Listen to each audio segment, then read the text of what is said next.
Complimentary winner in college hoops last night on Villanova, getting the job done against Creighton, and another free play coming your way for this Friday night card between the Rams of Virginia Commonwealth and the Rams of Rhode Island in Atlantic 10 action.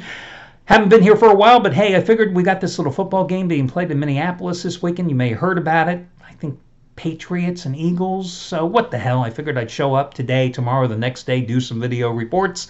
But first, I want to talk about baseball. Yes, baseball. You know, that forgotten sport that nobody really pays attention to much anymore. But yes, pitchers and catchers supposedly going to report in what, like 2.5 weeks? If there's not labor strife. And why could there possibly be labor strife? Because agents and free agents, well, they're ticked off because they feel they're being dealt a bad hand. And the latest to say so, a big-time agent from the Creative Arts Agency today released his manifesto. I felt like I was listening to something from the Jerry Maguire movie. This guy released on Twitter today his manifesto, where he basically did two things. One, he said that maybe the ball players should think about boycotting spring training. And the other thing, he hinted all around the C word. No, not that C word. This is a family program, guys. No, the other C word in baseball, collusion. He all but accused the owners of collusion. He did it in a fancy, semantically appropriate way with a lot of good jargon that avoided any legal complications, but no ifs, ands, or buts. He was saying that the owners were probably most intentionally colluding, and that was stopping those 100 so free agents out there, those guys that have made multi-million dollars, those guys that are unemployed at this time. Come on. Let's have a moment of sorrow. Let's get out our violins. Let's feel bad for these guys. How much money did you lose in the market today, this week? Let's have a pity party for these guys who can't get jobs. Yes, I know you feel just as bad as I do. But this guy had rhetoric that, well, I'm telling you, he could have been preaching a Sunday sermon. I got to read this one section of his manifesto today. And this is just great. I would suggest that testing the will of 1,200 alpha males. Right there. I mean, come on. 1,200 alpha males? What did this guy take this morning? What did he have for breakfast to come up with that phrase? I would suggest that testing the will of 1,200 alpha males at the pinnacle of their profession is not a good strategy for 30 men who are bound by a much smaller fraternity. Oh, it only gets better. These 1,200 players have learned firsthand that battles are won through teamwork, and they understand that championships can't be achieved by individuals. They are won by a group united by a singular focused victory at all costs. They are willing to sweat for it. They are willing to sacrifice for it. They are willing to cry for it. And most importantly, they are willing to bleed for it. My God, what are they, going off to war? Bleed for it? Plus, we know Tom Hanks already told us in that movie, A League of Their Own, there is no crying in baseball. So what the hell is he talking about? The fact is, there have been a lot of free agent signings, right? There have been some crazy free agent signings. I mean, I did some research here. I mean, what has Lorenzo Cain done to deserve 5 years and $80 million from the Milwaukee Brewers? I mean, guys, you could have saved $20 million and still gotten Lorenzo Cain as far as I'm concerned. I mean, Justin Upton? Okay, 5 years, $100 million from the Angels? Why? Why? You're Justin Upton. You should have been happy getting $80 million. But hell, you got 5 years and $100 million. Great.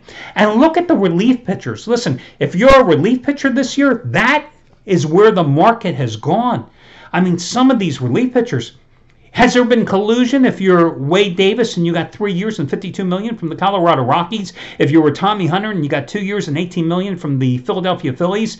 If you were Brandon Morrow and you got 2 years and $21 million from the Chicago Cubs? If you were Juan Nicasio, who got, 2 years and $17 million from the Seattle Mariners? This is a guy who was, released in the middle of the season last year? If you were Addison Reed, you got 2 years and $16 million from the Twins. If you were Jake McGee and you got 3 years and $27 million from the Rockies.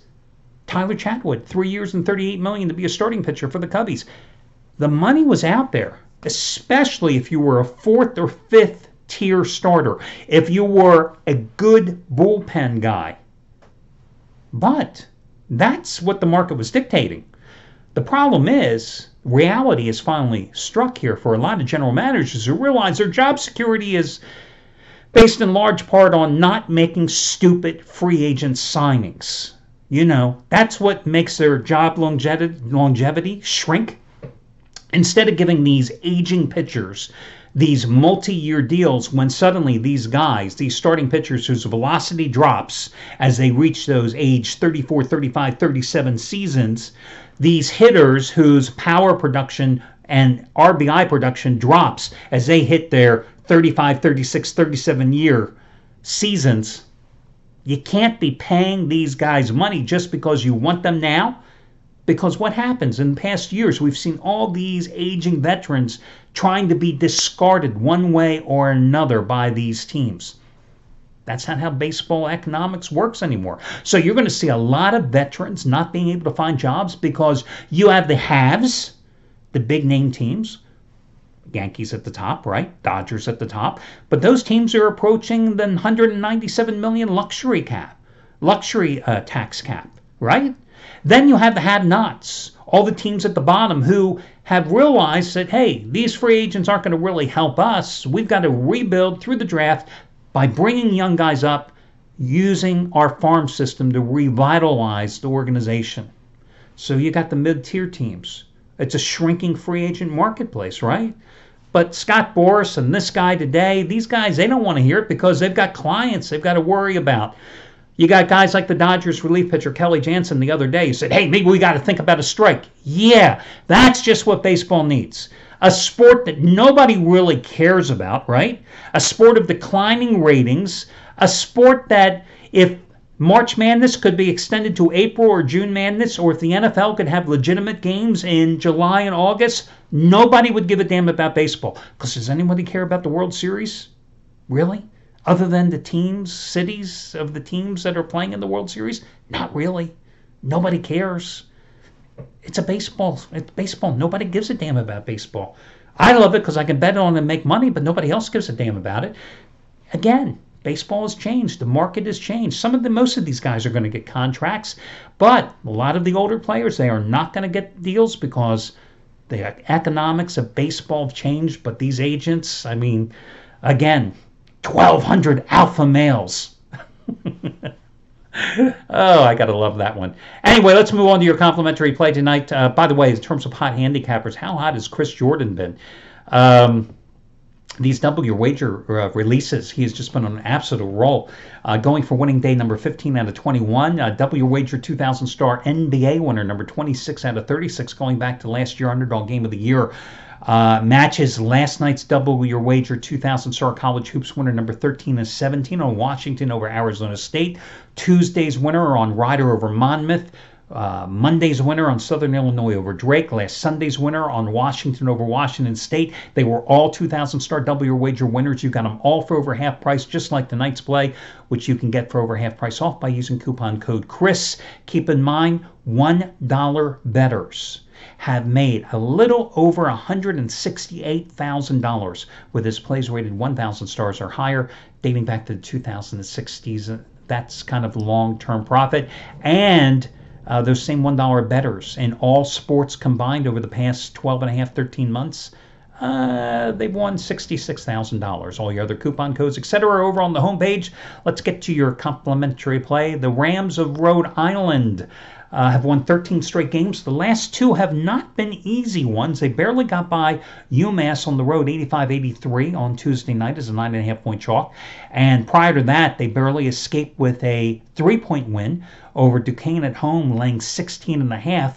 Previously, their smallest margin of victory in an 8-0 start in Atlantic 10 play had been by 7 points at St. Louis. But before this win at UMass, they had won again by 7 at St. Louis, by 20 at Fordham, by 14 at Dayton, by 21 at George Washington. Now, VCU has won 3 straight games, but beating George Mason, St. Louis, and George Washington, all bottom feeders in the Atlantic 10 right now. You look at the RPI ratings between these two teams. Rhode Island, number 9. VCU down here at 108. Rhode Island has covered 10 of its last 13 in Atlantic 10 action. It is 9-3-1 against the spread in its last 13 games on the road overall. This is a Rhode Island team that has won 18 consecutive conference games, including 10 straight on the road. The price has gone up from 4.5 up to 5.5. But let me tell you something. Even though Rhode Island is a tired team, second straight week it's played 3 games in a row, I still am going to go with them tonight. They have a 6-day break after playing this game. I like Rhode Island. This is a good team, an excellent backcourt. I'm going to lay the points with the Rhode Island Rams here in this one. That'll do it, guys. Talk to you again tomorrow. Busy day in college hoops. See you on Saturday.